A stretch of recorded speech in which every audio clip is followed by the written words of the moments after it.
at a very young age, and when life hit, I was like, oh crud, like life isn't going to be given to me, and definitely had like a negative perspective on like hard work and growing myself, and it wasn't really until like my dad had gotten me into the gym, where I was like, okay, it taught me the first principle of life is like, if you want anything in life, you have to work hard for it, you know?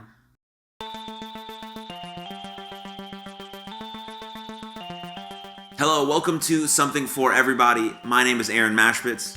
My name is Marcos. Welcome to the show, man. Say your full name. Marcos Sambilay. Yeah. Wow. Okay, say your last name. Sambilay.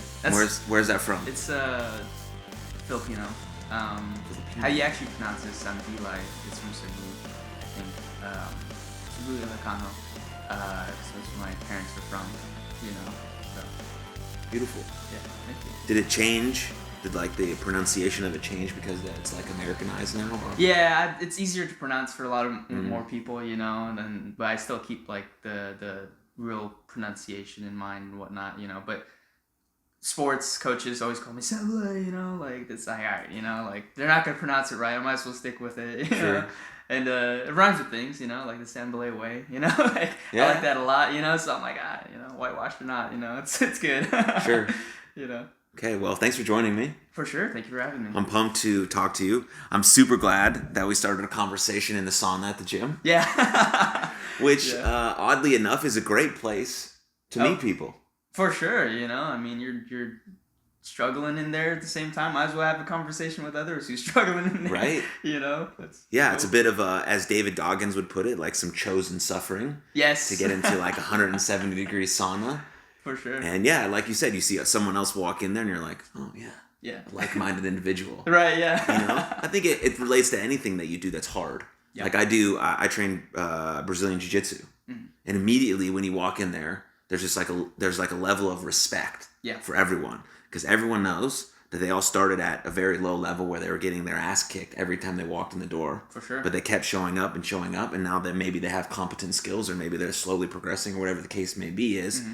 But people realize they have this not so secret, but sort of secret respect for everyone because you're showing up to do this really hard thing. Right. And it happens at the gym too. Like if you work out like 3 days a week, you're in like the top 1% of all fitness people in the world. Yeah. But people who work out 3 days a week don't realize that. They're just like, oh, I need to be working out 4 days a week. Working out 3 days a week is incredible. Yeah. Sure. You're like a fitness enthusiast expert. Yeah. But people don't see it that way because they're only comparing themselves to the person that works out 7 days a week. And they're like, oh shit, why am I not like that person? Right. But anyways, totally just got rolling there, which is great. Into it, But before we get into all that stuff, meat and bones, personal growth, chess, marriage, all this great stuff that I want to talk to you about, I have a very important question. For sure. It's the second, or the first most important question I'll ask you. The second one, most important question, comes at the very end. Yeah. So, Marcos, how are you doing? Like, really, how are you doing? I'm doing amazing, man. Doing amazing. Better than I ever could be, and that's every day for me. I mean, grateful, I think it stems from just having a healthy perspective of gratitude that, not every day, is a guaranteed day, and just having to wake up and have an opportunity to write another page in your book is better than anything, it's great, and thanks for having me on here, Absolutely. And seeing that I could provide value for you and for your audience, and really take that to heart, so thank you, man. You're welcome. Has your perspective on life always been that way, or did someone instill that value in you growing up? Quite honestly, it wasn't always that way as far as like having, a healthy perspective on gratitude. It's, I grew up in being born 2000, very young, in the millennial, age. And unfortunately, I kind of stemmed from a, entitlement mentality and that sort of thing where, at a very young age, and when life hit, I was like, oh crud, like, life isn't going to be given to me, and definitely had like a negative perspective on like, hard work and growing myself, and it wasn't really until like my dad had gotten me into the gym, where I was like, okay, it taught me the first principle of life is like, if you want anything in life, you have to work hard for it, you know? and it includes, you know, things that you want for yourself and you personally as a human being that you want to be.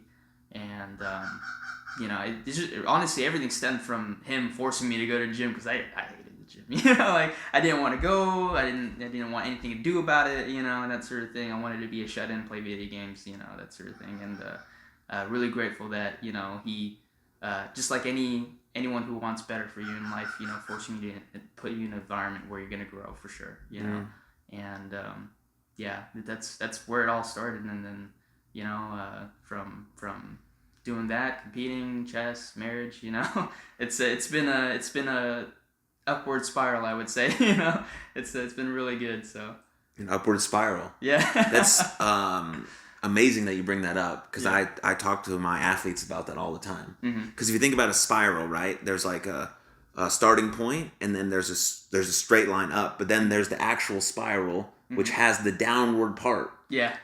And then in that downward part is all the good stuff. Oh, yeah. It's like what you do, the decisions, the choices you make, your response, the habits. But then the beautiful part is it just goes right back up. And those little lessons that you can extrapolate from those downward spirals that propel you back up into the trajectory that you want in life are the beautiful things. So I love that you said spiraling up. Yeah. That's like a term that I use all the time. It's beautiful. Look at that. For sure. So your dad got you into the gym. Yeah. Was he like big into fitness, or he just knew that it could be good for you? He's big into fitness. Not as huge as I turned out to be, but he knew that he needed to be an example for me growing up and whatnot. You know, because my parents had me really young. You know, they were teenagers having me and whatnot. You know, so I have young parents. But also like them being immigrants from the Philippines, their first experience of American life was like, you know, downtown LA back in the 90s, you know, so they got into very, you know, odd and violent, you know, environment as soon as they came here and whatnot, you know, and then moved to Vegas, where I was raised, to have a better life and more healthier environment. But as soon as like he, I guess, got to the age where like, crap, I do have a family, I need to be, you know, as much as I'm, you know, providing roof over head, food on the table, you know, there's more to that than just to being a parent, you know. And what he told me is like, you know, I don't want you to end up like me. I don't want you to, you know, be just like me. I want you to do better than me and stand on my shoulders and look farther than me, you know. And in order for me to do that, I need to be the best me so that you can stand on the tallest shoulders that I have, you know. And I really took that to heart and really admire him for that, because not every, you know, man's able to be like, oh, you know, let me look at my son and see how I can propel him forward rather than, you know, bring him down in, you know, today's society and whatnot, you know, or you know, having low expectations and all that, you know. But yeah, he got into fitness because he wanted to be a good example for me, well, my siblings and I, more importantly. And now, you know, all my siblings and I are huge into fitness, you know, and they're doing great. And you know, it's just thanks to him for taking that first step for us, you know, and showing us what it takes to really move forward in the right path, you know. Yeah. It takes a very honorable man. For sure. To do that. Yeah. Yeah. And as you sort of mentioned, right, there's not a lot of emphasis, I would say, on the strong male role model. Yeah, for sure. And I think just that fact is extremely detrimental to our overall society. For sure. As someone, me being around young boys, I coach a 14-year-old baseball team. And I've been coaching them since they were about 12. So sort of seeing this sort of arc of them grow into hit puberty and grow taller and sort of try to develop themselves into the man that they hope they could be. Having a strong role model is a paramount to that growth. For sure. Right? Not only seeing a real male doing the things that you think you could do, saying, oh, if he does that, I can do that, just like your dad did to you. Yeah. But also it can be in reverse, where you're having these like opposite role models. Yeah. People around you that are doing the opposite things. But that's a bit harder because you have to like internalize it a bit and be like, okay, I know that's not right, so I want to do not that. Right. Yeah. That's hard for a young person to realize. Yeah. 100%. And nowadays they're getting just bombarded, right, with videos and social media and this and that, and it's hard to sort of pick which pieces could be the best for them. Yeah. Right? They don't know, because everyone who comes online with a message is a convincing message. Yeah. They have a nice video structure, they have the captions, they have like the graphics, they have all these things to draw you into whatever their message is. Mm-hmm. And we don't know what video they're gonna stumble on. Yeah, that's right. And that's very scary. Okay, say they stumble on a person who is a strong male, who's preaching hard work, resilience, dedication, also being in touch with your emotions and channeling that divine feminine as well as the divine masculine, right? And being sort of this yin and yang. Or they could be, trapped by sort of the person who's preaching like, men have already ruined society. We've fucked everything up already. Yeah. We've created this patriarchal, massive superstructure that oppresses everyone. So you just sort of sit down and let other people do what you've oppressed them to do for so long. Right. That's not good for anyone either. No, not at all. And that's not good for anyone either. Of course, we have to recognize the people that have been oppressed for a long time, right? But having a strong male to push and move that needle forward along with everyone else, strong women, of course, like, it's very important. And so I think about that a lot when my kids that I coach are consuming social media, as to what are they falling into. Right. And then if they're seeing all sides of the spectrum, then it becomes even more challenging, because then they have so many different directions they could go. They just don't go any direction. Because when we have so much choice, we just make no choice. Right, yeah. So I say all of that to, I don't know, get your take on it. Yeah. What do you think about it? Because you were born 8 years after me. Yeah. So you have experienced a little bit different in terms of literally growing up with social media, right? I didn't get a cell phone until I was a junior in high school. Yeah. So I was like sort of able to sort of manage it. Now that I have it, it's challenging, just like for everyone else, right? To manage it, to use our time wisely, to not consume it, to not let us destroy our mental health, all of these things that we're trying to battle with all day, whether we're an adult or a kid.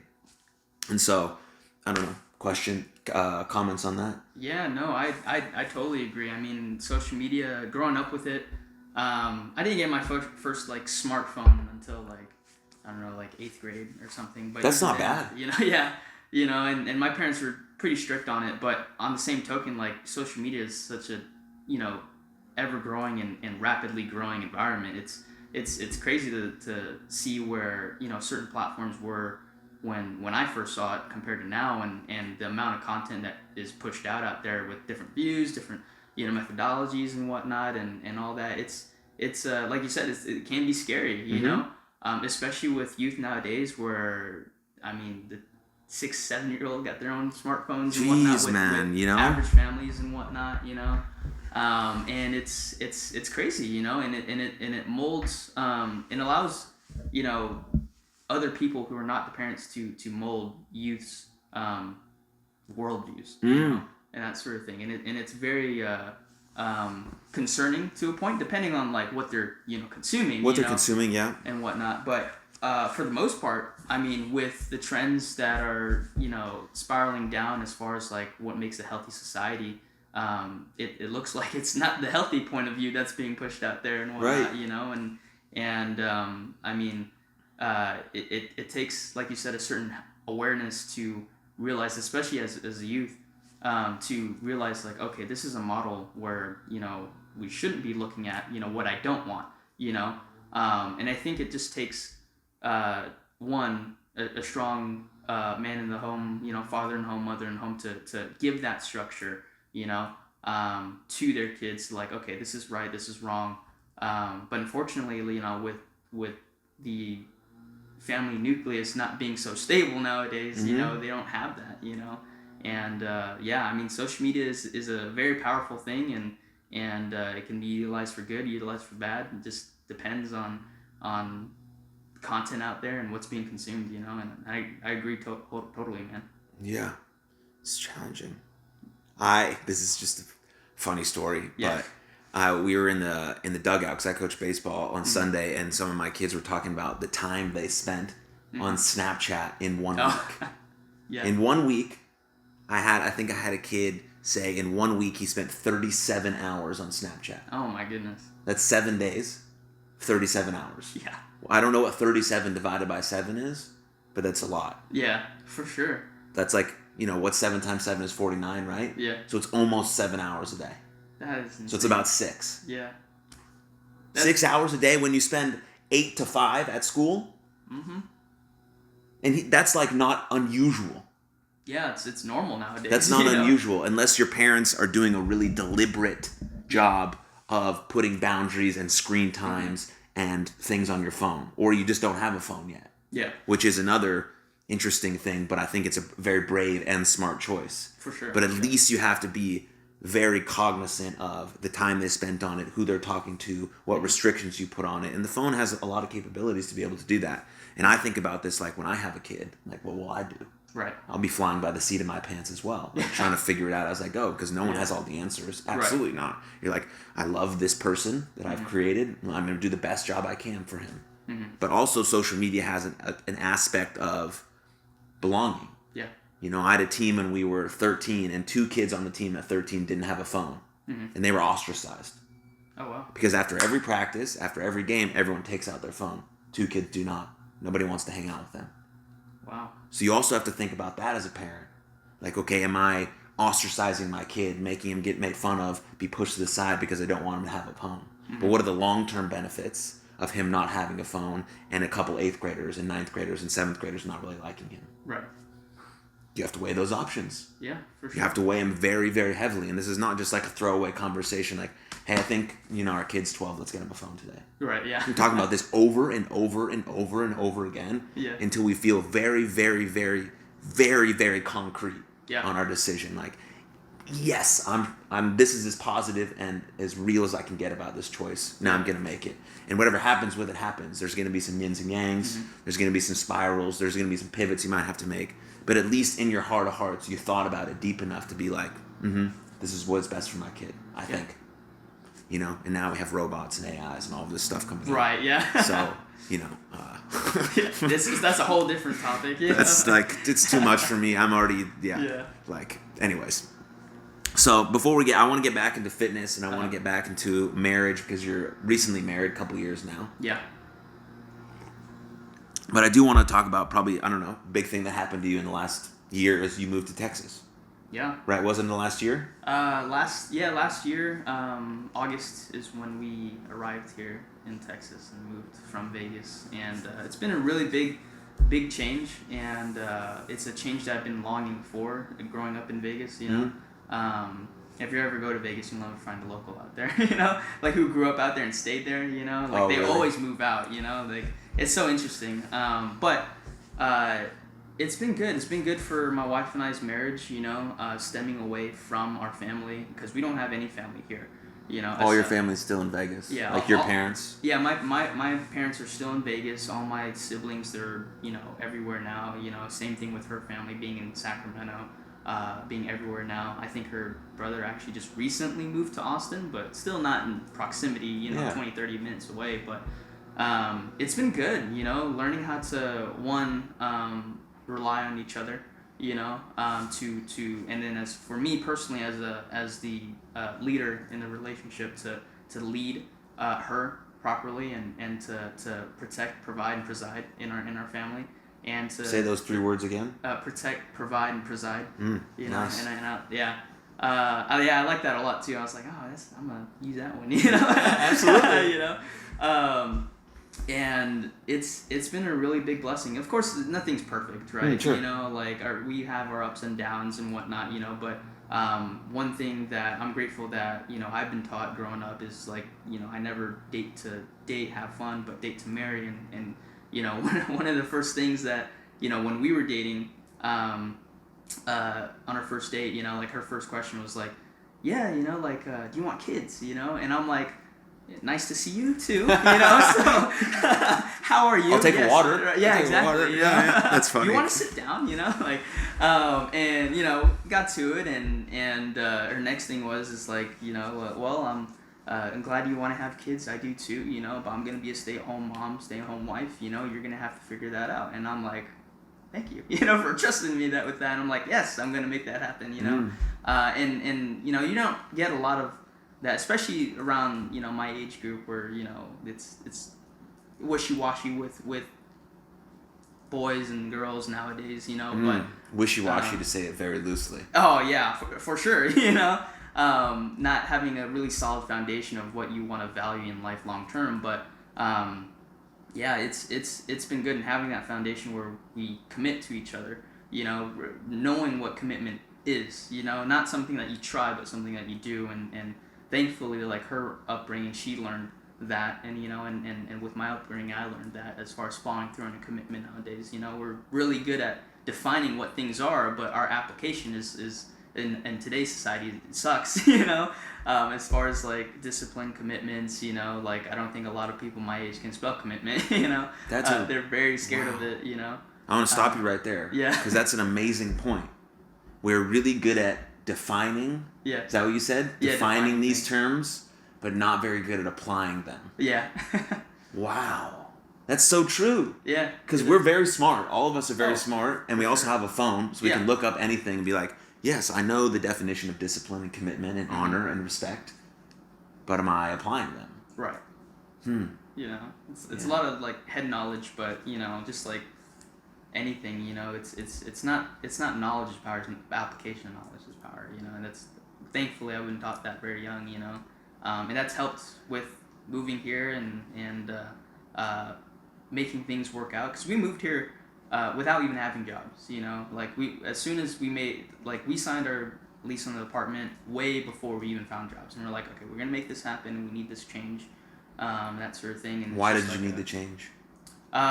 Quite honestly, to plant our flag somewhere else, you know, like, to build our story, to build our life, to build our future, away from influences that would deter us otherwise, you know, like our parents, you know, they want the best for us, you know, sure. they intend the best, you know, but sometimes, like, even though my dad has told me this all the time, but it sucks at remembering it, it's like, listen to the people that you would want to trade lives with, you know. And I've told my parents plenty of times, like, I'm grateful for you guys. I want to honor you guys, but my version of honoring you guys is doing better than y'all. You know, you guys don't have the life that I want. You know, so I'm gonna move away. You know, and listen to people for advice and lifelong lessons that other people have gotten in areas of where I want to be. You know. And not just, like, compartmentalized, you know, but holistically, you know, because everything's tied together. You can't just simply compartmentalize your marriage and then your relationship with your kids. They go hand in hand together, you know, right. and same thing with work and, you know, casual relationships, intentional relationships, etc. But it all came down kind of like in a bird's eye view when we moved here, like, okay, this is the game plan, and we need to fight for each other and fight for the future that we want. You know? Yeah. So. Yeah. Well, you must have had faith in yourselves. Oh, for sure. Yeah. And potentially a higher power if you're a religious individual. Yeah. So sure. Then faith in whoever your spiritual leader, your religious leader is, to then decide to leave a place where you felt comfortable, move a place where you know nobody. Yeah. And not have any sort of security yet. Yeah. So, brilliant. Yeah. You know, appreciate it. Were there a lot of conversations between you and your wife about that? Like, how did you build that faith in one another? So, one, it really, we didn't have so many hard conversations around moving. Thankfully, we had those hard conversations while we were dating. You know, because, like, and I told her this too, and she totally agreed. Like red flags in dating become black holes in marriage, you know, and it's just it's something that once you're married, it's almost irreparable, you know, and that sort of thing. It's like, oh crap, I'm stuck with this person, you know, and that's why I think the divorce rate is so high. Is because they don't address those things. So, like, oh, they're gonna, you know, they'll change, you know. They'll fix itself. Yeah, exactly. You know, I'll fix him. What will fix itself? Yeah, exactly. The fact that yeah. Anyways.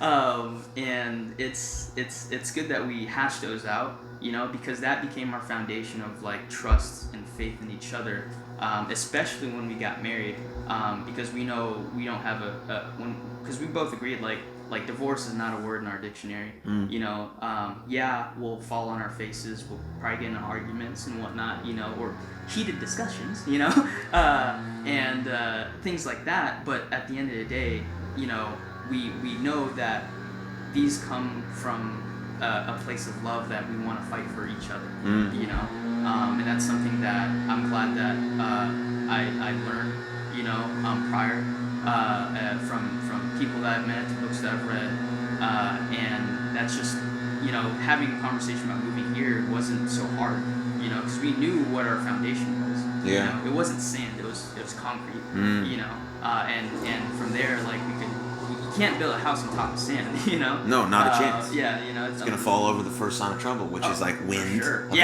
Very light wind. Yeah, for sure. Like a sort of a breeze on like a summer day where it's like nice out, but then it's like when there's the house. Right? Oh yeah, 100%. You know. Yeah. And just now our goal is just to build a mansion on top of that concrete and just go from there. You know, we have big dreams for ourselves, and that's one of the things that I talk to her about. You know, like I want clear vision for us, and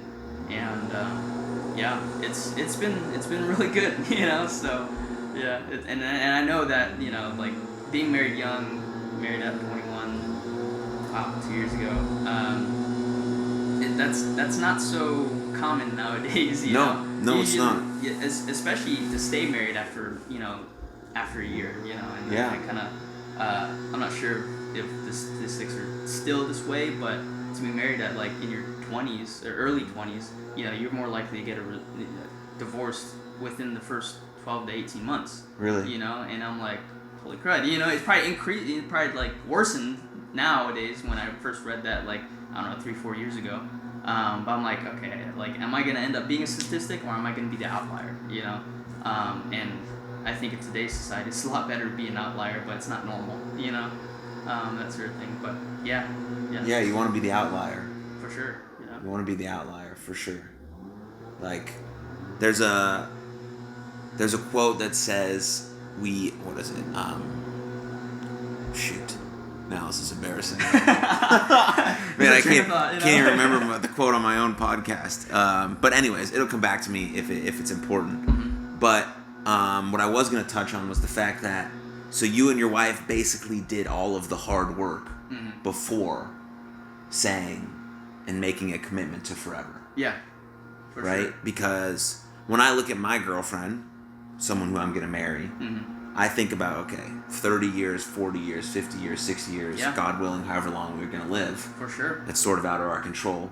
Besides, you know, doing the foundational stuff of eating well, moving well, sleeping well, thinking well, right? But 100%. Uncontrollable things happen all the time. But I'm saying, okay, in 30 years, in 40 years, will I still want to put in consistent effort towards her and towards being the best version of me? Because being the best version of me means I'm being the best version of me towards her. Yeah. And so when we have an argument, when we disagree, when we can't find a solution immediately, do I still want to put in that consistent effort? Yeah. Just to try and try and try and try and try.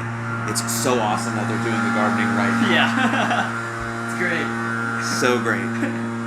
Slight intermission break, you know? Yeah. It's alright. Champions adjust. Yeah. But anyways, so it's like, that's what I think about. Like, will I want to run away at the first sign of trouble?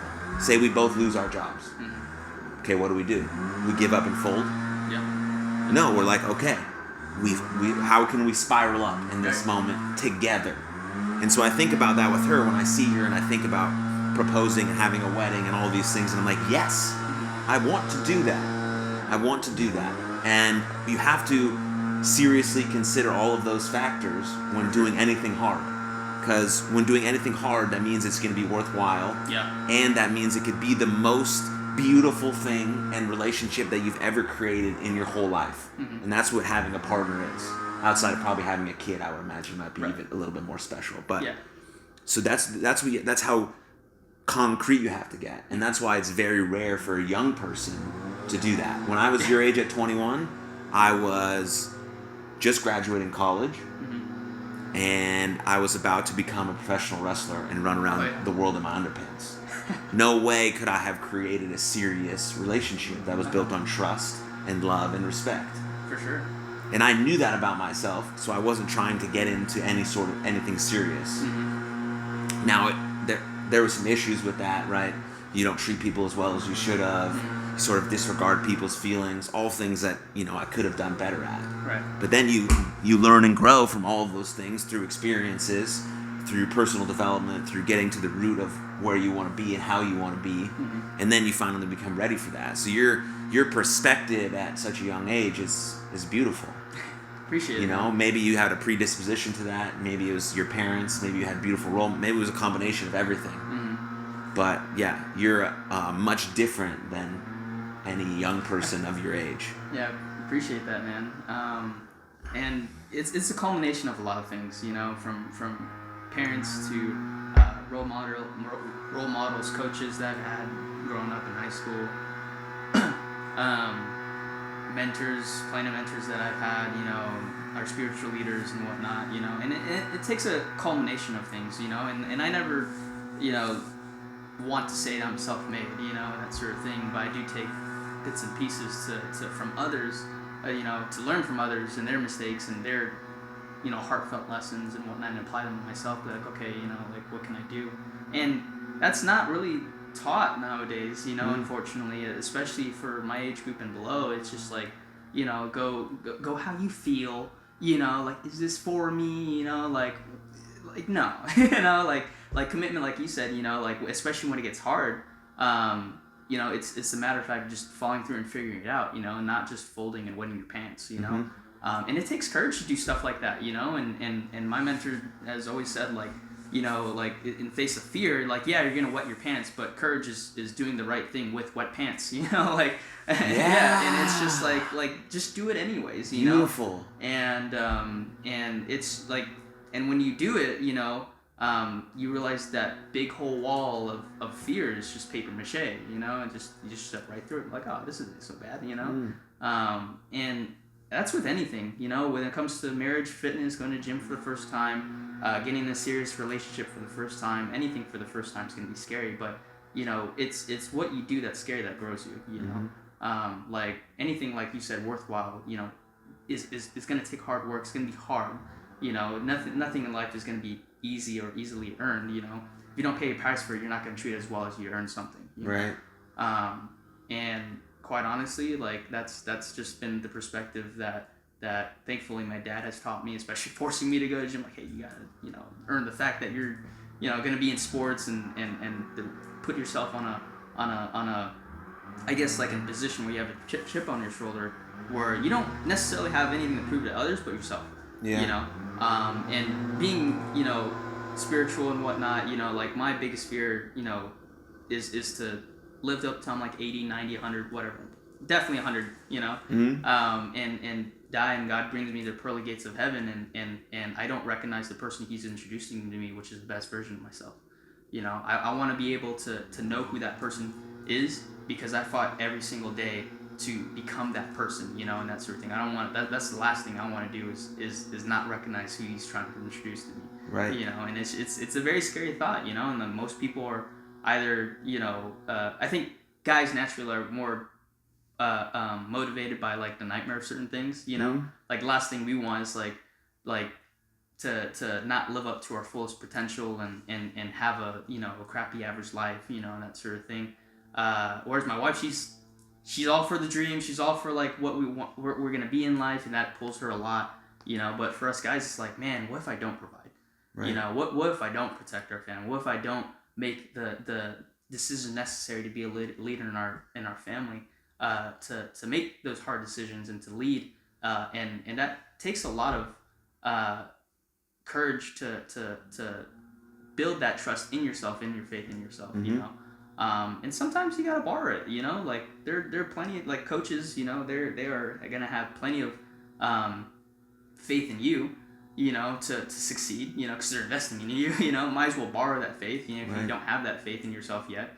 That's where I started in sports, I was a scrawny little kid, going to the gym for the first time, doing football, and I'm like, like, I don't know if I can do it, but anyone who invests time in you, like, they're going to have faith in you whether you like it or not, Mm-hmm. So might as well use it until you have faith in yourself, Right. And that just takes following through and commitment.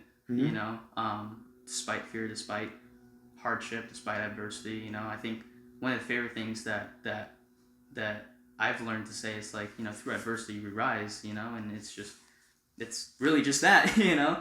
And one of the really great parallels that I like is like with I don't know if you know anything about like eagles or whatnot, you know, but Not really. one of my favorite animals, the only bird that actually flies into a storm Is the eagle. Yeah, is the eagle. Yeah, Oh. any species of eagle is just that right there, and where all the other birds would fly away from it, you know, an eagle will fly into it, you know, because when you think about it, you know, like especially like another parallel I found out here is like buffaloes and cows, you know, like what a cow will do is like when they see a storm, there's just a storm, and then the cows will just slowly walk away from it, but the storm is pacing and they catch up and they stay in that for a very, very long time, you know.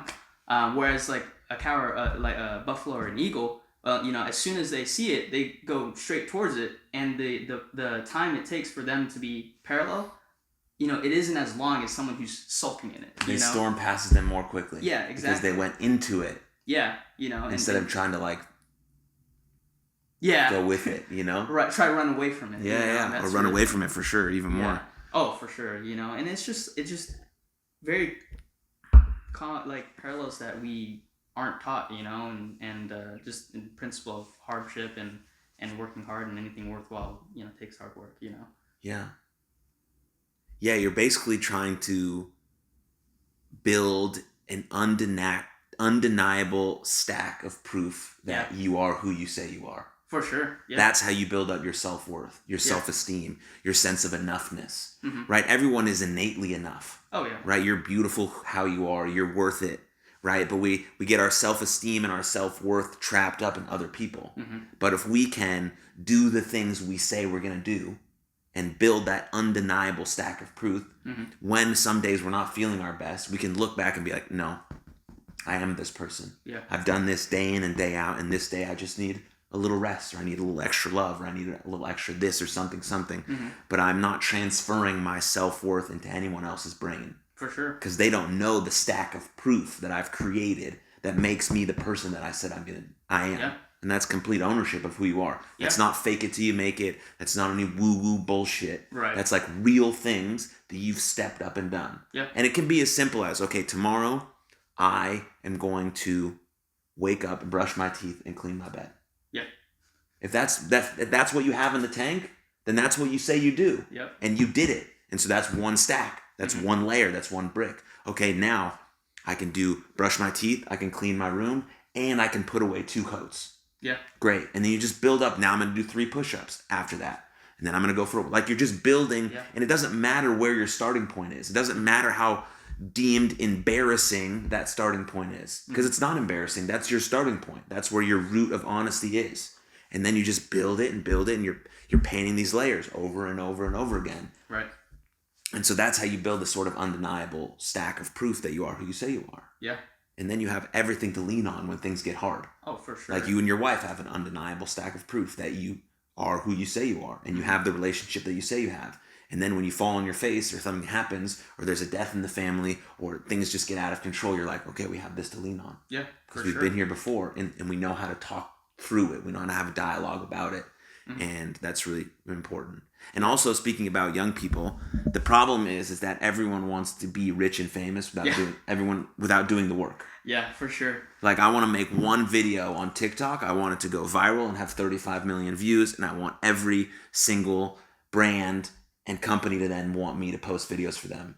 Or I want to get on Love Island, and then boom, I'm done. But you're not putting in the work. Yeah. You're not putting in the work to get rich and famous, when really that's a materialistic goal. And money is very important. Oh. You need it to live and to have freedom and to provide and maybe to give back and influence and help people. But it's not like an ultimate ending goal. And neither is being famous. You don't know that you don't want to be famous until you actually get famous. Yeah. And you have no privacy, no sense of peace. Yeah. Everyone is commenting on everything you do online. This is coming from a person who posts a lot online. Yeah. Like, I have very intimate conversations that I post on the internet. But I'm putting in the work about doing it. And maybe my podcast gets 1 play or gets 10 million. It's going to be the same sort of conversation. For sure. But not looking to, I mean, we're 142 episodes into this podcast. Yeah. I didn't think I was going to get famous off episode 1. One, because it was absolute garbage. And the conversation was not coherent. Yeah. And there was no microphones. And there was nothing. Right? But young people think that way. Yeah. Now, it's not a bad goal, I guess, to want to be an influencer. But that also takes work. Right. Like, what are you an expert at? What can you talk about? How can you draw people in? How can you help people?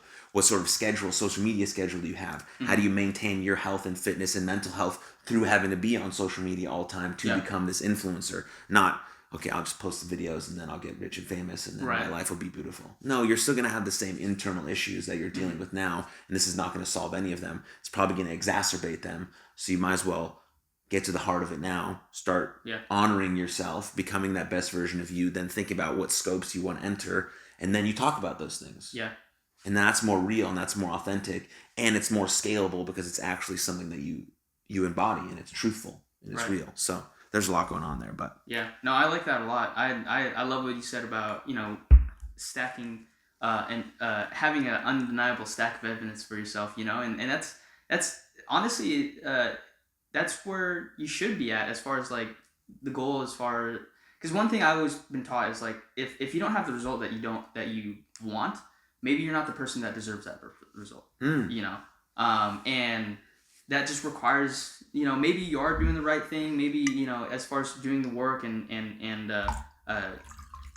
finding out what the right, formula or recipe it would be, sometimes maybe it isn't just like, not necessarily just finding out what's the right thing, maybe doing the right thing long enough, and a great parallel would be like going to the gym, like for first 3-4 months, you're not gonna see the result that you want, but as long as you stay consistent, one day you'll walk past the mirror and be like, hey, I didn't used to look like this, all right, and then it's just like that adds a layer, like you said, and it builds character, builds character. Just like how you said, like, a lot of people our age want to be successful without the work, but the last thing I would, if I was at the top of the mountain and I had an opportunity to skip the journey from point A to point B, as far in the middle being hard work, struggle, strife, and I found out a way to skip all that, I wouldn't want to, because it's the struggle and adversity and the strife and the hard decision making, the tough conversations with yourself personally,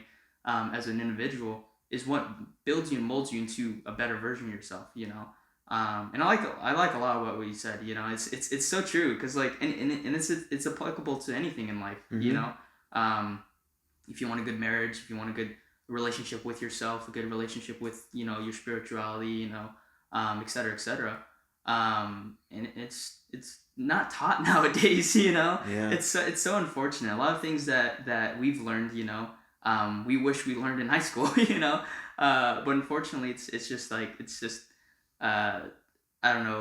worldview that isn't very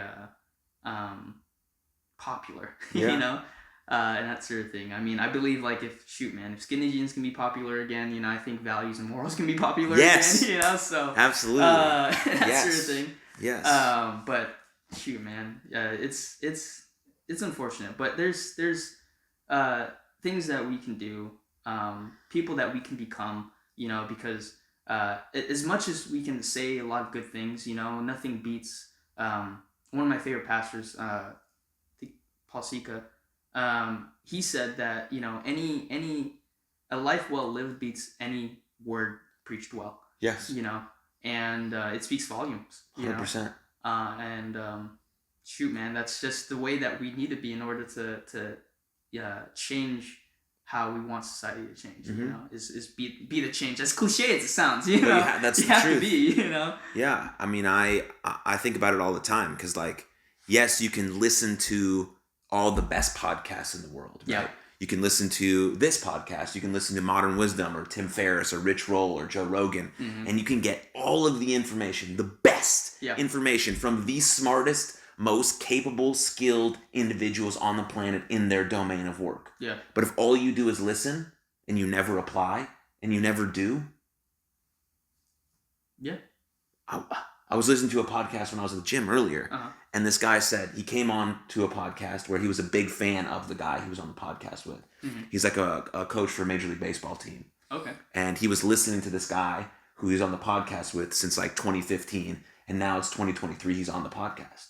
Oh wow. And so he was telling this guy, he's like, yeah, over the last couple of years, I only really listened to like 2 or 3 a year. And the podcast host was like shocked. He was like, well, I thought you were a fan. He was like, well, what had happened was I was consuming too much of your content and was never doing. Yeah. So I stopped listening and started to think about what are the nuggets that I learned since 2015 that really resonated with me. And then how do I just go do and do and do and iterate and review and execute and execute. And so I stopped really listening, knowing that I already got your wisdom and I had to go apply it instead of just consuming. And so I thought that was really cool. Yeah. Because that's true. Like, I would rather you take the information that you learn on one episode and go do and become the best than constantly listen to every episode and never go do. Because the more people do, then the better the world is. Yeah. Right? If me and you actively decide individually to be the best version of ourselves, now we're friends. Now we're the best version of ourselves together. Yeah. Now, where does that branch out to? That branches out to your wife, to your wife's friends, to your other friends, to my friends. Like, it's beautiful. It's a domino effect of unprecedented value that you could never see how far it could take it. Yeah. And that's unbelievable. So, and I learned all of my lessons either from, obviously my parents were amazing. I'm fucking blessed. Like, unbelievably to have the parents that I have. And they live 45 minutes away. With traffic. It's like 30 minutes away. Right. Anyways. But I learned everything else. Like, the lessons they were trying to teach me, I've actually learned them through the gym. Or through baseball. That's awesome. Because, just like you said, right? I walked in the gym when I was a junior in high school. So it was about 15. It was the first time I went to a box gym myself. I worked out a little bit of high school through a sports team, but I was like, I want to go to the gym. And if I, at 15, and someone said, here, I'll give you a magic pill, and you'll be just as jacked as you want to be in 1 week, and it's all you have to do, I would have said yes at 15. Yeah. But I wouldn't have learned anything that I know now. And I would be in a terrible spot as just a big old jack dude who knows nothing about life. Right, yeah. But you've never met a big old jack dude who isn't locked in about effort, hard work, consistency. Because he didn't get huge for no reason. Right. He literally spent maybe an obsessive amount of time in the gym. But he knows that. And so, I mean, I'm 15 years into the gym. You know, I feel great. You know, I'm not gigantic, right? So that's what I mean. You still have to put in the work all the time. Your body changes over time and adapts. You know, get older, you play sports, whatever. But for sure, those lessons of consistency and continuing to show up, and like, I'm about to do Krav Maga when we're done with this interview, and I'm like, I don't really want to go like kick and punch a heavy bag for 15 straight rounds. Yeah, like, it's but I'm gonna go, right? Because afterwards I'm gonna be like, yes, that was awesome. I needed that, you know. So. Yeah. But I want to transition a little bit to chess. To chess. So, when did that get introduced in your life? I think I was like 7 or 8 when my dad had introduced me. And I was fascinated with it since then. You know, I haven't been like totally consistent with it. I've probably been serious about it in the past 2 years. Serious about it in the past 2 years? Yeah, most serious about it in the past 2 years. As far as like trying to get better at it, you know, getting what's called like titles in chess, you know, basically like a national master, international master, grandmasters, certain peaks, titles, you know, that you can earn by playing well. Like belts in martial arts. Yeah, like belts, Got you it. know. And right now, we're working really hard to get a national recognition, which is the national master, which is just hitting a certain performance to earn that title, you know. But chess is great, and I'm happy that my dad had introduced me, you know, because it's one of the only games that's long lived throughout centuries, you know, and it teaches a lot about life, quite honestly, decision making. Knowing that if you take, you know, a certain path, the paths that you had before may or may not be an option to you, you know, in the long run. And it's just not, like, life isn't just a game of chess. It's a series of games of chess, right? You know, in my mind, where you learn and analyze what you did before, you know, because what I think is so attractive and what why chess is so big nowadays, aside from, the biggest that it's ever been, aside from like the usual, like, Netflix series, that pops up. It makes people want to go buy a chessboard. Yeah, exactly. I watched Queen's Gambit. Oh yeah, how'd you like it? It's a good show. Yeah. Didn't make me want to play chess, right? But it was an entertaining show. For sure. And then I also realized how smart and intricate and challenging the game is. Mm-hmm. That's probably why I don't want to do it, because I'm bad at it. Yeah. And I already do a bunch of stuff that I'm really bad at. Like, I'm really bad at jiu-jitsu. I'm decent at podcasting. Uh-huh. Like, I'm really bad at Krav. Like, but I want to do those things. Right. I can't add another thing that I'm really bad at. Right. Yeah. Not yet. Like, when I get decent at those things, and then maybe I become capable, and maybe I'll pick something else that I'm bad at. But I like being a fool. Being a fool is fun. Oh yeah, for sure. You know? Like, I mean, you have to learn. You either progress or regress. Mm-hmm. and it's the same thing with Krav. With anything, any skill that you want to learn. You're gonna be bad at it. Yeah. Like, expect to fall on your face and suck. All the time. Yes, absolutely. But back to chess, but it's great. A lot of lessons I've learned. I like to align it with chess, and some of the lessons that I've learned from chess applies to life as well. 100%. I would imagine. Critical thinking. Self-awareness, long-term thinking. Especially self-awareness, because like there's a lot of things that whatchamacallit, as far as what we want to do in life, but I think the game of life is like, who's the other player, who's trying to challenge us to be better, or to fall or whatever, and think about, like, when we go through strife and struggle, not taking it as like, oh crap, what is this? Like, well, I gotta figure this out, like, and letting it stress you out. One thing that I learned through chess is, like, oh, this is a difficult position or I guess, like, situation, and feel as a compliment, because, like, if you hadn't played or proceeded in life the way that you want, then I believe God doesn't toss you over challenges, and that sort of thing. Or the enemy doesn't toss you over challenges, because they don't see you as a threat, right? Whereas if you are making progress, where you are proceeding in life where how you want to be, becoming the best version of yourself, the enemy will toss you over challenges and challenge you and try to steer you off course, and taking that as a compliment, Be like, thanks, I'm growing. Give me more, Right. That sort of thing. I'm confident I'm gonna solve this. I'm confident that I'm gonna, come out of this on top. And having confidence with it. I think that's also something that's not really taught nowadays. I'm glad that my mentors have taught me this, to take challenges as a compliment, because, like, it takes a certain type of caliber to really move forward no matter what, and kind of struggling through words of how I want to word this, but I mean, if you don't have challenges in your life, then I don't know, you're probably in your comfort zone majority of the time.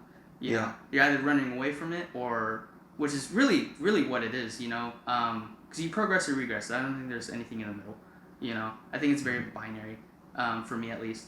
Like, you can sit and sulk in certain situations, but the one thing, the one common denominator that we all have is time. Mm-hmm. It's changing, so you're either going to change forward or change backwards, and it's just like that, and those are some of the big lessons that I learned from playing chess and learning more about chess. Is, one, grants self-awareness, because when you're looking at something, it's actually quite funny, because, like, how you play chess, your style in chess is actually a direct reflection of your personality. Interesting. Because if you're a really, really aggressive player, most of the aggressive players that I've played and met as a person, they're very outgoing. They're very, like, go-getter. Whereas if you're more defensive, you're more reserved. You're like not that outgoing. It's actually really interesting to see, because it's I don't know if they've made studies on this, but, like, it's something that I've noticed, Yeah. I mean, it makes sense for it to be a reflection of who you are, right? Because it would be hard to sort of be two separate individuals. But I guess you could channel your chess persona while you're playing, and then outside of it be someone completely different. But I think that would get exhausting and sort of performative, maybe in that nature. But yeah, for sure, and it's just like with anything too, like if anything done behind closed doors will be, revealed outdoors, that sort of thing. But yeah, I mean, chess is very, very fun. One thing I think was so attractive to me is like it's taught me full responsibility over my actions.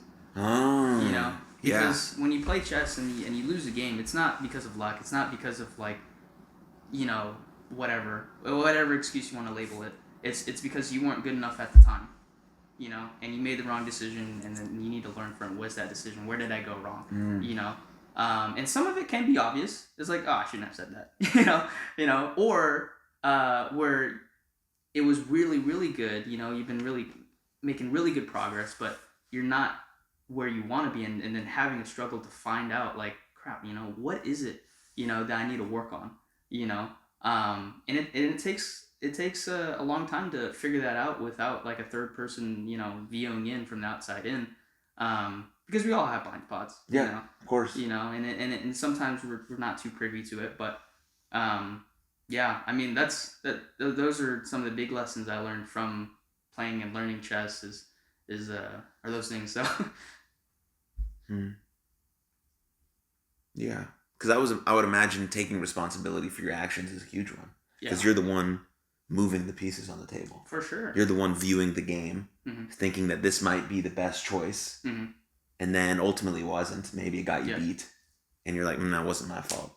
Yeah, you can't say that. No, it wasn't me. So, your hand didn't move that piece on the board? Right, yeah. Did you have a microphone in your ear? Was coach just telling you well, now you're cheating. Yeah, no, exactly. Like, you can't do that, Yeah, and so taking full responsibility for that. That's amazing. Yeah.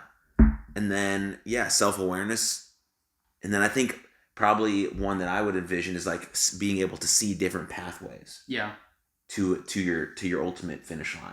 For sure. I mean, there's no ultimate finish line. You're always... But... in the sense of a game setting where you're gamifying things like chess or baseball, there's like an ultimate finish line. Right. I want to win.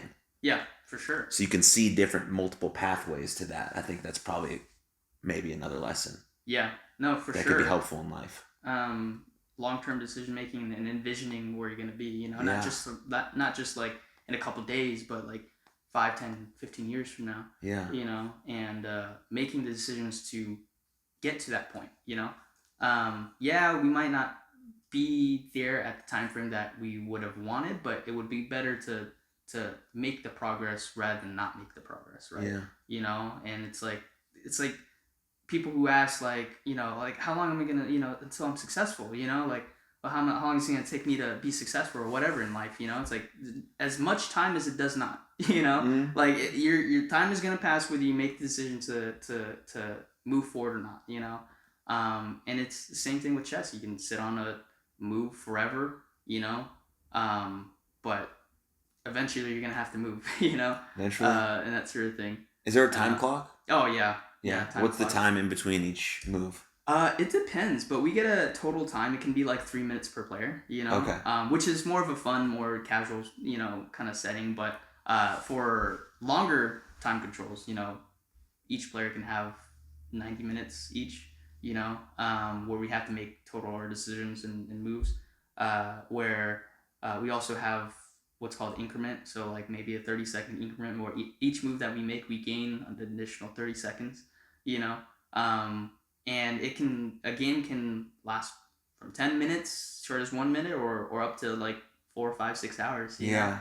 One of my longest games was like 6.5 hours, Sheesh. And it's, super intense. Oh, for sure, and it was definitely, and what's also, I guess now I think about it, learning more emotional stability with it, because like you can spend 4 or 5 hours on a game and ruin it in one move.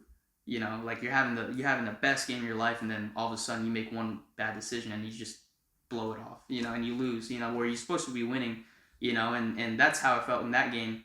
I didn't lose, but could have, but it was a 6.5 hour game just to turn out to be a draw, a tie, no one wins. And it's stuff like that where it's like, oh, come on, like I spent that much of my time just not to win, but that's also reflective of life, it's like there are certain times where, like in the gym you're trying to hit your max, and it takes you longer than you wanted, and you have to face the reality of like, okay, you're not where you want to be, so who do you have to become to be where you want to be, and it just takes personal growth, takes a lot of self-awareness to know where you want to be, but also who you need to become. But yeah. Why did you decide to take chess more seriously over the last couple of years? Quite honestly, to get one of my titles, I definitely want to be a grandmaster before I die. But grandmaster's like black belt. Yeah. Like sensei. Yeah, for sure. Sick. Way up there. But it takes a lot of hard work and dedication for sure. Consistency. I can imagine. Yeah. How good you have to get. How many hours you got to put in and. 100%. Yeah. Especially when you have life. You have a full-time job. Right. Relationships and whatnot. And it becomes very time-consuming. But I feel like how you do one thing's how you do everything. Not only am I serious in chess, but fitness. Into my wife and I's marriage. Whenever I get the chance to invest in our marriage, I do that. Into myself, into other people in our lives and whatnot. So I would be doing myself a disservice to not take everything that I like seriously. And I mean it's just that. Like if you're not, I don't know, cleaning up your room and you're not really well kept, what else in your life is not well kept? Right. Like your job, that's why you have, 5 jobs a year, or your relationships. That's why, whatever it may be. But as far as taking it seriously, I want my title for sure, at least being a national master, so I can just stick it up to my friends, like, hey, like. Yeah, you always gotta all my chess friends. You always gotta be a little motivated. By the people that you're around. Yes, for sure, absolutely. For sure, and plus, like when we were in Vegas, I had roommates where we all played chess. We all had the same goal. We were striving for the same thing, to be national masters, be grandmasters, and whatnot. And just being the first out of that group to be like, you guys suck, like right. I got it first, like it takes some competitive nature to strive for better. Yes, competitive fire is very important. Oh, for sure. Would you say it's you're more or less disciplined now that you're not around those guys as often in solo? It's like kind of you're just by yourself chasing this dream? So I would say I'm more disciplined now compared to when I was with them, primarily because when you're on your own doing something solo, you don't have anyone else to be like, hey, let's go and train, like in the gym, like, hey, where you at, gym buddy, everything falls on you, just like anything in life, the beautiful part about it is that it's all on you, and the worst part about it is that it's all on you, and that sort of thing, and it's just it depends on your goals and ambition, and for me, anything that I want in life needs to be taken seriously, and it just go for it, habits maketh man, and it's, I mean, if you don't have good habits towards your goals, like one of the quotes I'm trying to remember, if you don't prepare to win, you prepare to fail, and I don't want that to be like preparation to fail in any part of my life, and it's just that, like discipline is a very it can be a very good thing for most people, and I think it actually is a good thing for everyone, but not everyone can get there. Yeah. Based upon their desire, I think it was one of the things that I like a lot is that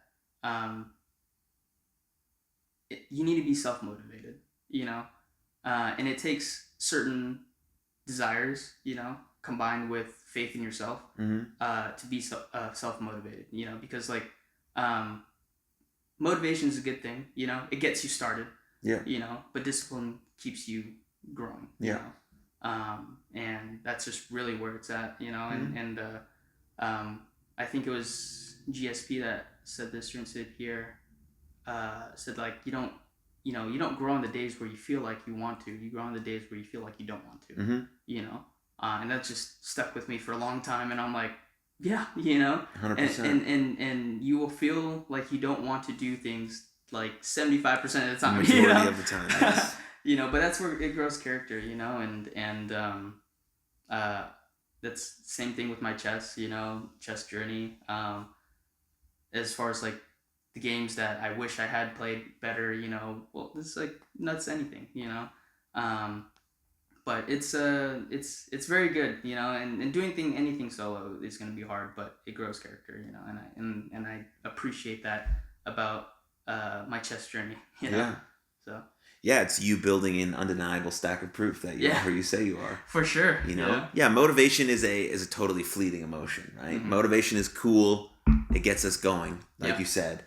But discipline just fucking eats motivation for breakfast. Oh, yeah. It just munches that up. Yeah. So if you have a level of discipline, you're going to get much farther than people who just do things when they're motivated. Yeah.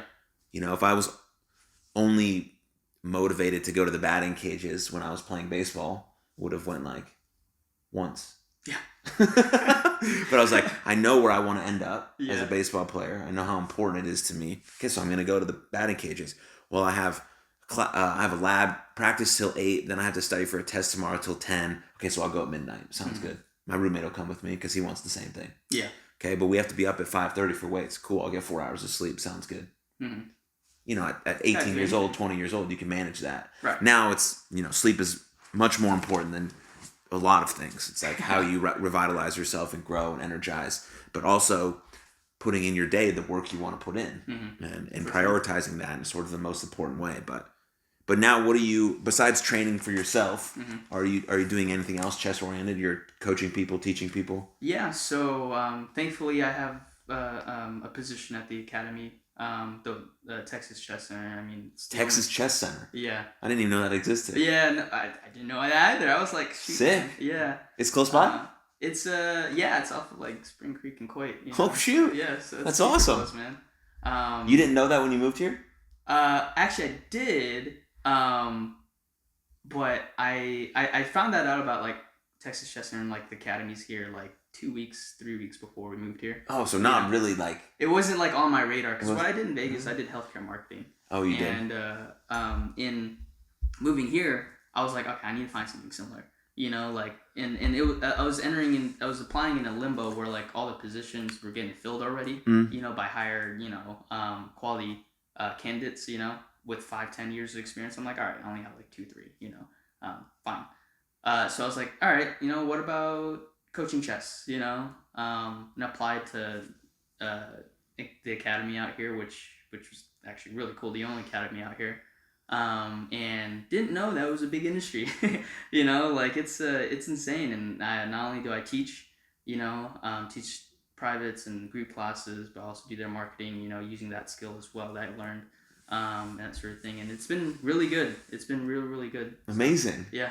That's so cool that worked out like that. Yeah, for sure. And I'm like, shoot, man, I'm making more money than I did back in Vegas for almost half the time, because healthcare is overtime, like for days, it's like 60, 70, 80 hours a week. And I'm like, it's horrifying, I'm like, but yeah, really, really grateful to at least have that position over there at the academy. So it's really good. Beautiful. All right. I have a couple final comments that I want to ask you. For sure. One was that when I was looking at your Instagram, you have 3 words on your Instagram description. And I think all 3 of those words are extremely powerful words. Yeah. Now, maybe sitting here and talking with you for like the past hour, I can sort of maybe guess where you might go with those words. Mm-hmm. But I just want to hear from you why those 3 words, which is legacy, freedom, and impact, why you put them there, what they mean to you. Yeah, we'll start there. Yeah. So one, I put them there because like, you know, you're gonna stand up for something, right? You know, if you don't have any thing to stand on, you'll fall for anything, you know. And Yeah, legacy. we see that a lot nowadays. Oh, for sure. You know, the group thinking and just going in line with what everyone says, and having to comment on everything that happens in the world, even though you don't know anything about it. It's okay to say you don't know anything about it. For sure. Like, I don't know a lot of things. I know nothing about climate change, so I don't talk about it at all on this podcast. Yeah. If a guest, I want to bring a guest on who's an expert in it. Yeah. That's my goal, so they can inform me and inform my listeners. I don't talk about it. I don't know anything about it. Right. Yeah. Exactly. I just hope that we can do something for the environment that's good, so we can live long, and the people that we have after us, my kids, right, generations, you know, have a beautiful, healthy environment to live in. Yeah. That's it. Anyway, sorry to distract you. No, yeah, it's good, and generational impact, you know. That's really where it all started from, you know, like thinking 2 generations before and 2 generations up, you know, thinking about how my grandparents came from, and how I can, you know, pay it forward to them, you know, and then also giving my kids, my grandkids, you know, a foundation where they can stand on my shoulders and look farther than I ever looked before, you know, where it wasn't possible where I live, but in their timeline it could be possible, you know. And really living a life of I think you mentioned this earlier, not a life of consumption, you know, but a life of contribution, you know, because like, you know, you're not really dead until the last person whispers your name, right? You know, and shoot, man, my funeral is gonna have so many people at it, you know, I believe it, you know, like it's gonna be sold out, you know, so like, you know, and it's just gonna be like that, and just having that goal in mind, like it's just more than you, you know, like yes, it starts with you, you know, but at the end of the day, once you've solidified the foundation of your trajectory, you know, now it's about impacting other people and helping others, you know, get to their fullest potential, whether they realize it or not, you know, and it's a lot like heart surgery, you know, it hurts a lot, you know, but it's very, very necessary, and it's just like pulling greatness and the realization of full potential out of people. It can be very uncomfortable, you know, and I feel like starting with my dad, starting with me, and now me translating that to my siblings, and now my friends, and now my wife and our kids, future kids, you know, like it's gonna be uncomfortable. It's what it takes, you know, and shoot, man, you know, the last thing I want to do, like I said, you know, earlier, is die and not recognize the best version of myself when I wasn't really fighting hard for it. No, I wanna be able to recognize that person. Yeah. You know, that sort of thing. So that's really where it came from. So yeah, I posted a long time ago. I'm like, oh, what are those words again? You know, like, you know, no, but yeah. So because I thought about asking you at the very beginning to sort of spark this sort of dialogue that I envisioned us having, but it already just naturally happened. Yeah. And so then I felt way better about asking at the end because it lined up with everything that you just said for the last hour. Yeah. So it was beautiful. Yeah. I mean, you are like, you are more than just words, right? You know, but you need to start off with something, and that's what I started off with. You know, I need these to be like engraved into what my last name stands for. You know, and it's just like, you're gonna, like I said earlier, like if you don't stand for anything, you fall for anything. And like, what does your last name mean to you? You know, like, what has it meant in the past, and if it's good, great, awesome. How can you make it better? You know, if it's bad, then how can you make it better? You know, and that sort of thing, and just like making sure that, you know, that when I pass on my last name to my kids and whatnot, you know, that when they grow up, they don't feel the need to let's say, I don't know, I want to say like make it better, because they do want to make it better, but like feel ashamed of it. You know, like I don't want that, you know, because that's how I felt when I had realized, like, okay, you know, like personal journey, what does my last name stand for, you know, and growing up, what I saw was not the greatest things, you know, and I wanted to change that, you know, and now I'm grateful to say that it stands for values and what we want, my wife and I, and what we're going. And I'm grateful that, that our kids are going to find heroes in the home, not out of the home, that sort of thing. So, yeah. Yeah. Amazing. Yeah, I'm glad you brought up the whole idea of like seeing yourself, the best version of yourself when you pass. Yeah. So I tell people to just take a quick trip to hell. Like go down to hell, see yourself, and the best version of you walks in the room and he's just like looking down at you. Yeah. Because you're in hell, you're on your deathbed, and he's just shaking his head. He's like, yeah. Just so much untapped potential left on the table that you just fucking ignored. For sure. How does that make you feel? Zap yourself there right now. That's what hell looks like. Yeah. That should make you feel heavy. Yeah, for sure. That should make you feel like, damn, I'm really not doing the fuck. Yeah. I'm like avoiding a bunch of stuff. Mm-hmm. I need to send that message to my mom. I need to repair that relationship. I need to start taking care of my health. Mm-hmm. I need to just one step, one very, very, very minuscule step at a time. Oh, yeah. Not taking on your whole life in one day. It's not going to happen. You're going to feel overwhelmed and you're going to be back in the same place you started at. Mm-hmm. But saying, okay, I can do that today. Yeah. And then you build on that. And then you're like, all right, great. And then you get yourself out of hell. And now you're on the hero's journey. Yeah. Which is a beautiful journey. But on the hero's journey, what do you face? You face dragons. Yeah. Dragons that are trying to burn your fucking house down all of the time. And you're going to get scarred. You might get really badly scarred. Mm-hmm. But you just keep getting up. And as you said right at the top, you just spiral up and spiral up and spiral up. But those spirals down is when you're getting burned by the dragon. Yeah. But then you're like, all right, now I got this big ass fucking sword. Here we go. Yeah, right. Yeah. I'm going to face this dragon. And you face him, and you face him, and you face him. And you're never exonerated from the work. There's not a point where you're like, yeah. Here it is.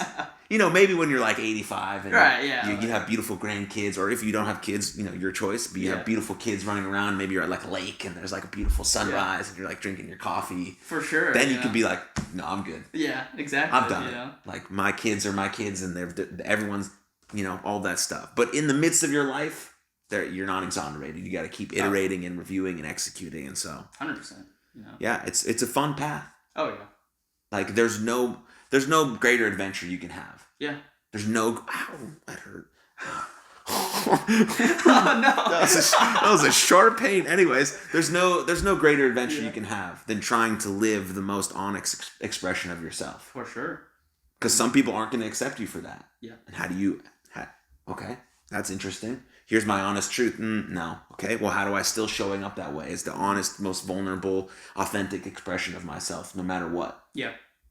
Okay, that's an adventure that I'm willing to have. That's the hero's journey that I want to go on. Oh, for sure. And so I think you're on the hero's journey, my friend. That's beautiful. Oh yes, we almost forgot. I told you I wanted to retouch on marriage. Oh yes. Yeah, we put a check or a bookmark in that. Yeah. So why do you think the institution of marriage is so important? Honestly, it's so important because one, it solidifies your understanding of commitment, right? Being not one, it teaches you for me at least, what my wife and I had learned, that it not to put our eyes on ourselves, but to put our eyes on the other person, and look, have an experience, lifelong experience of what it takes to serve on the other person, and obviously being married for almost 2 years, like I don't know everything, that sort of thing. But the most important thing that I think why it's so important, if you ever choose to get married, is because it teaches you how to be selfless. Takes us all the selfish things out from the relationship. Like if you have two people who are trying to be selfish, be like, attend to how I feel, like it's never gonna make. It's never gonna last longer, than what they probably had in the honeymoon phase envision it to be, But just like anything, what happens after the honeymoon phase is over, And that was a really big question when we started dating. Like, okay, what are we gonna do once this honeymoon phase is done, if it's ever done, Because like when you have a commitment to someone, I feel like it shouldn't be ever over, But at the same time, I'm not married 30 years, so like it's, it could be a different experience for everyone. But it's a just like how emotions are, something that you choose to be. It doesn't claim power over you. I choose to be happy, grateful. I choose to love my wife even in the days where I'm not really happy with her. Well, I chose to love her. Regardless of how I feel. To serve her and to fill her love tank, so to speak. With her love language and to give her the love that she wants and desires innately as a woman, and then vice versa for her understanding of giving me the reins as a leader in the relationship, the respect that men naturally want, right, and that sort of thing, and learning to put my eyes on her regardless of how I feel, because I know if I do that and she does that with me, our relationship's gonna flourish no matter what, because we're thinking about the other, not just ourselves, right?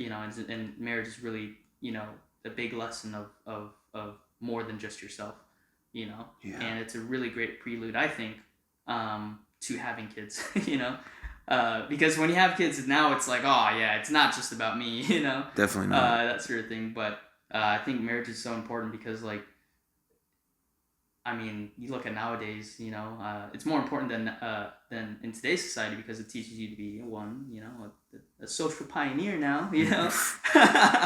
If you want to be a social pioneer, get married, stay married.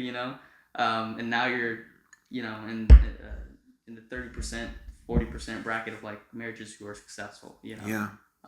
Which is quite unfortunate that divorce is so high.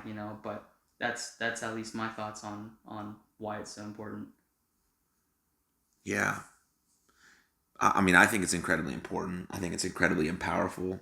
I mean, you're creating stability between two people, and that branches out into creating stability into a broader community. For sure. And having that sort of strong nucleus of two people committing to each other, and then that branching out into other people, into communities, into helping other, like it's incredibly important. Yeah.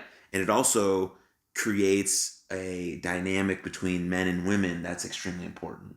That I think right now we're sort of at this sort of dating and mating crisis. Yeah. Because we're doing and experimenting with a lot of different things that weren't around 50 years ago. Oh, 100%. Everything has evolved in good and bad ways. Of course, things have gotten better, of course. But now I think that there's so much choice, I think men and women are sort of, they're seeing each other as adversaries instead of pairs who can join and be additive to each other and grow each other together. Yeah. Instead, one must go up, the other one must go down. Yeah. Which is never going to work for any relationship, friendship, romantic relationship, family relationship. It's not if I go up, you have to go down. It's if I go up, I'm bringing you fucking with me. Yeah. 100%. And we're additive. It's not a zero-sum game, right? All of that stuff. And so I think that's created a lot of tension. But I think there's a lot of good people talking about a lot of good things when it comes to marriage. Like someone I listen to and follow a lot is Dr. Jordan Peterson. I don't know if you follow him. Yeah, 100%. But, like everyone, don't agree with every word he says. That would be impossible.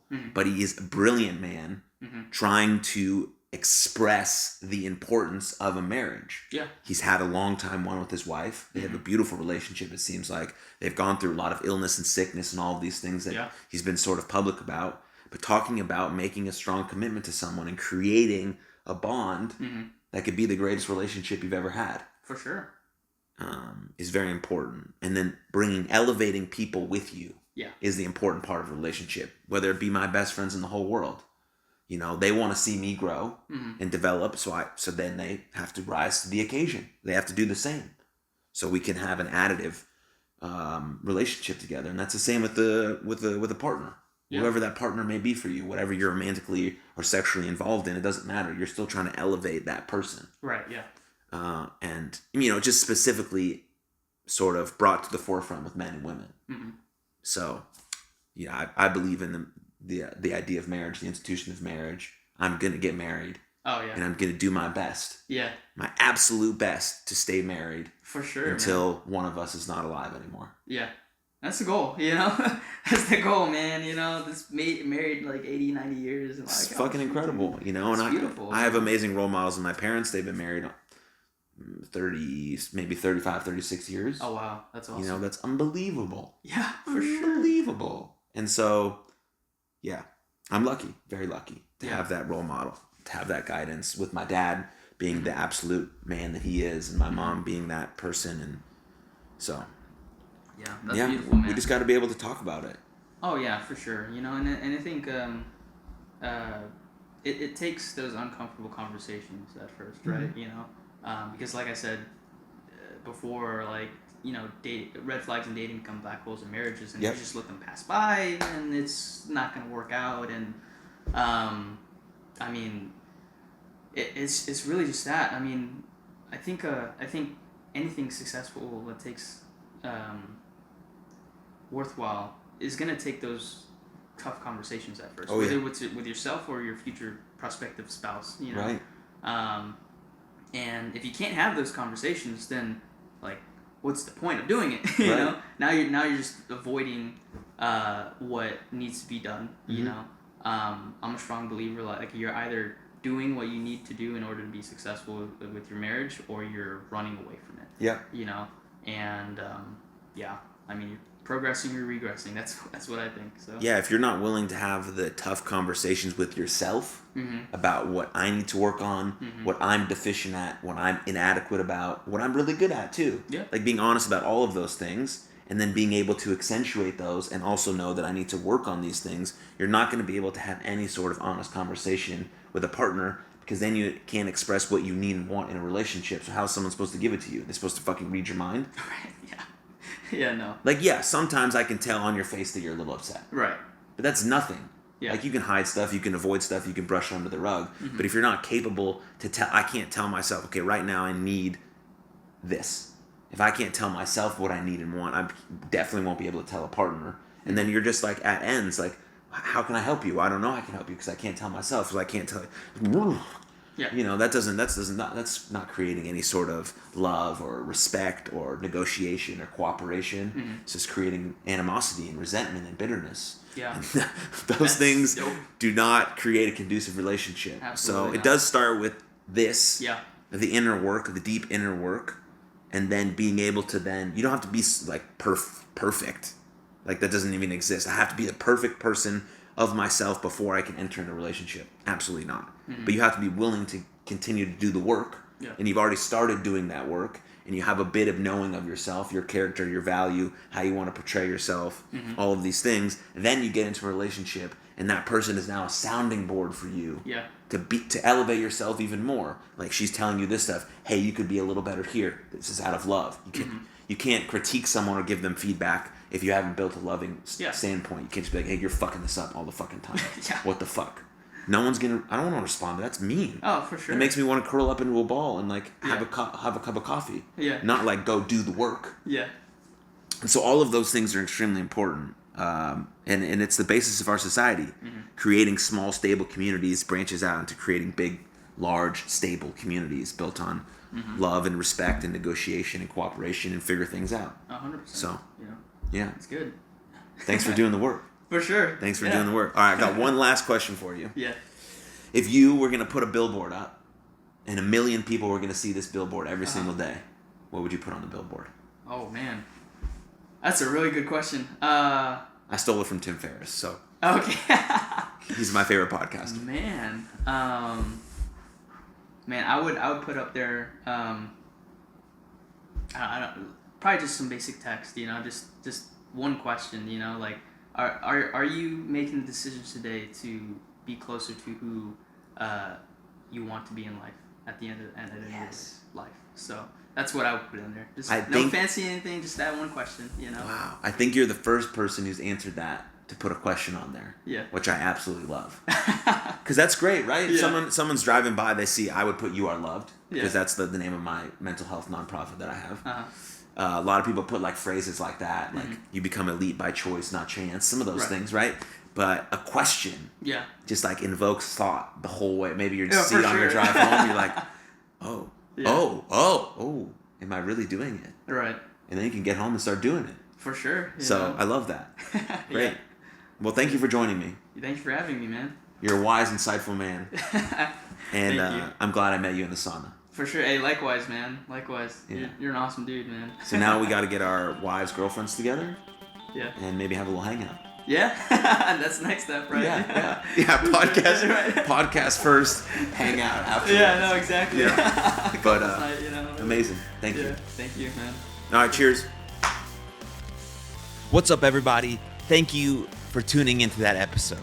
And if you enjoyed it, click here for another full-length episode of the podcast. And please don't forget to subscribe. But above all else, most importantly, please take good care of yourselves and others. And I'll see you next time. Lots of love. Cheers.